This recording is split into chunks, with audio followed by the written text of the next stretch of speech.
The bailiff had barely said all rise when the judge held up the HOA's glossy binder like a restaurant menu and asked, "Counsel, why are you suing a man who, per your own exhibit, doesn't live inside your subdivision?"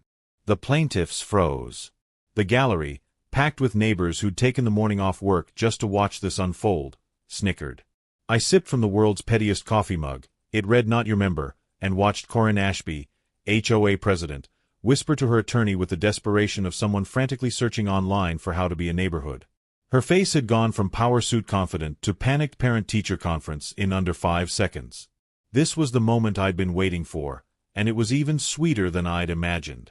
I'm Evan Drake, a quiet technical writer who chose a ranch house on the curve of Huckleberry Lane specifically because it sits outside the plat line for Maple Quarry Meadows HOA.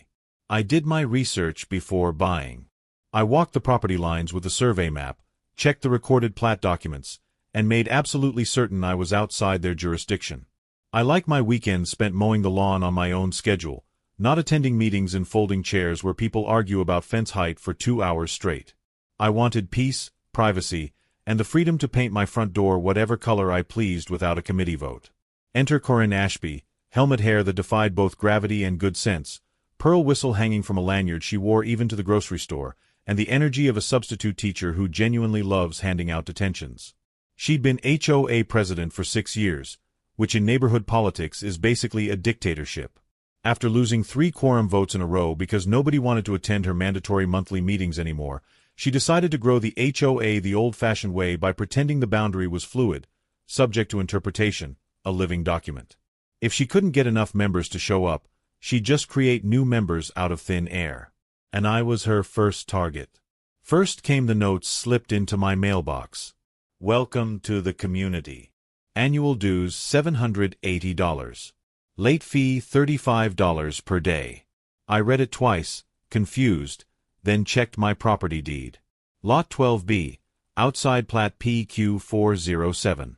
Not in the HOA. I called the number on the letter and got Corinne's cheerful voice explaining that good neighbors contribute their fair share. I explained, as calmly as possible, that I wasn't in her HOA.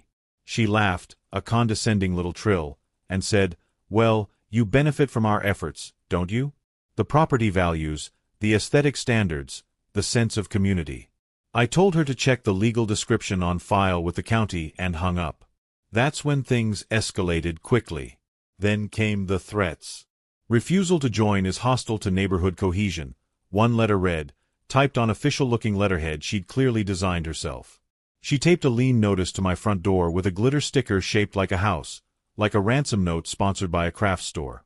Corinne trespassed onto my property to measure my mailbox with a tape measure, claiming non-compliant curvature in a voice loud enough for my neighbors to hear.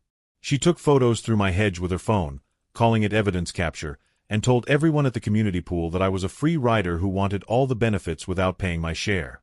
2 streets over, she hosted a Know Your Obligations seminar complete with clip art of handcuffs on the flyers posted at the neighborhood entrance. She slipped special assessment invoices into my mail, each one with a new creative fee. Landscaping Improvement Fund, Security Patrol Contribution, Newsletter Printing Costs. I saved every single one. When I physically showed up at her house with my deed in hand, pointing to the exact property description and plat map, she barely glanced at it. Her reply, delivered with a condescending smile and crossed arms, was that the spirit of Maple Quarry includes you. Sometimes the legal boundaries don't reflect the social reality. I told her the spirit could pay my mortgage then, and left her standing on her porch sputtering about respect and community values. On a hunch one Saturday morning, I drove to the county courthouse and started pulling records. I'm a technical writer by trade, which means I know how to research documentation and I'm annoyingly thorough about it. State corporate registry showed Maple Quarry Meadows Association had been administratively dissolved 5 years ago for failing to file annual reports. They'd missed the deadline 3 years in a row before the state finally pulled the plug. The county recorder's office had no covenants recorded on my lot, and even better, their CC and RS had expired last year under the Marketable Title Act and were never properly renewed. You have to renew them every 30 years in our state, and they'd missed that window. But here's the absolute best part. The detail that made me actually laugh out loud in the courthouse records room. Corinne had been issuing liens using a template she downloaded from an online forum for HOA management. No attorney involved, no statutory language, not even the correct legal description. She'd been filling in blanks like a mad lib, making up parcel numbers, and recording them as if they were legitimate legal instruments. She'd literally been playing pretend with real estate law, and somehow nobody had caught it yet. I sent a cease and desist letter via certified mail, opened a folder on my computer titled Corinne's Greatest Hits, and organized every piece of evidence chronologically.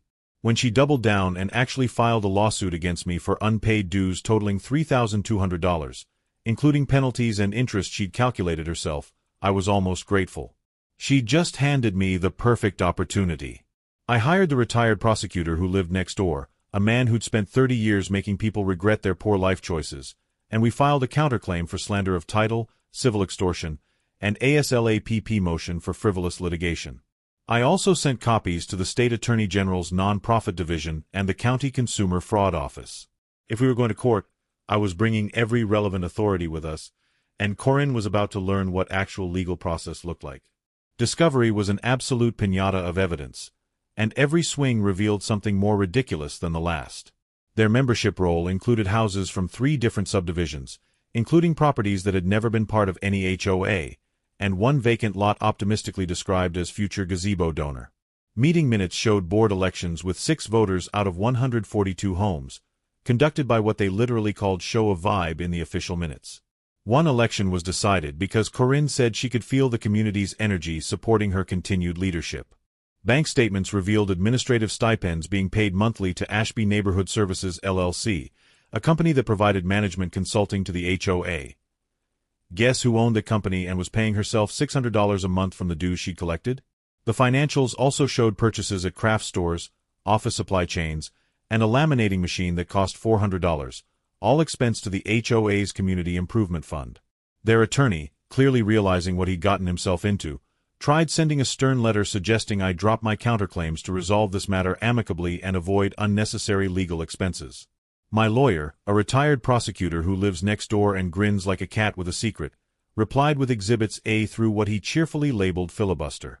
47 pages of evidence, cross-referenced and tabbed. At the hearing on my SLAPP motion, the judge reviewed the evidence with increasingly raised eyebrows. He flipped through the binder of fake liens, the expired corporate registration, and the minutes documenting elections by vibe. Then he asked the question that made the whole courtroom hold its breath. Who drafted these lien documents that were recorded with the county? Corinne raised her hand proudly, like a student who knew the answer. The courtroom went completely silent. Then the judge said, "Miss Ashby, you're not an attorney, are you?" She replied, sitting up straighter in her chair with complete confidence, "I'm a leader. I've been managing this community for 6 years." The judge blinked slowly, like a computer processing an error message it had never encountered before. Her own attorney put his head in his hands, and I heard him sigh from 3 rows back. The order came down like a gavel made of steel, and it was 12 pages of judicial irritation. The court found that the HOA lacked legal standing to sue anyone because it wasn't a legally recognized entity. It had no enforceable covenants on my property or anyone else's for that matter. The association wasn't even a functioning corporation under state law, having been dissolved years ago. The dues claim was dismissed as frivolous, baseless, and bordering on harassment. My anti-SLAPP motion was granted with full attorney's fees awarded to me. Then the judge did something beautiful, something I'll remember for the rest of my life. He referred the entire file to the Attorney General for unlicensed practice of law, charitable fraud, and recording false instruments, which are all crimes in our state. He granted my motion for injunctive relief, issuing an order effectively dissolving the association's operations until members could lawfully reconstitute under state law with proper corporate filings, registered agents, and actual legal authority. Translation: lights out, clipboard down, show's over, everyone go home. The bailiff watched as a process server was dispatched to the HOA office, which was actually just Corinne's garage with a folding table and a filing cabinet. He tagged the folding table as evidence, unplugged the laminator that had been working overtime, and seized the stamp they'd been using to impersonate a corporate seal on all their official correspondence. It was a stamp from an online printing company, the kind you can order for $20. The court awarded me $14,000 in attorney's fees, $8,000 in damages for slander of title, and ordered a written retraction to be recorded with the county stating clearly that no lien had ever legally existed on Lot 12B and that any recorded liens were null and void. Then came the part that made Corinne's face drain of color. The judge informed her she would be personally liable for restitution to every homeowner she had illegally collected money from over the past 6 years. Based on the financial records submitted in discovery, that was approximately 43 households paying between $300 and $780 annually. The math was somewhere north of $60,000. Her attorney quietly stood up and withdrew from the case effective immediately. Corinne stood there, face bright red and then pale white, hands trembling as she gripped the table in front of her. The judge informed her she had 30 days to submit a payment plan to the court for approval, and that failure to comply would result in wage garnishment and possible contempt charges. She turned to look at the gallery, where her neighbors sat with expressions ranging from shock to barely concealed satisfaction. Several people had their phones out recording. One person was actually smiling. And for the first time since I'd met her, since she'd started this whole nightmare with her welcome to the community letter, Corinne Ashby had absolutely nothing to say.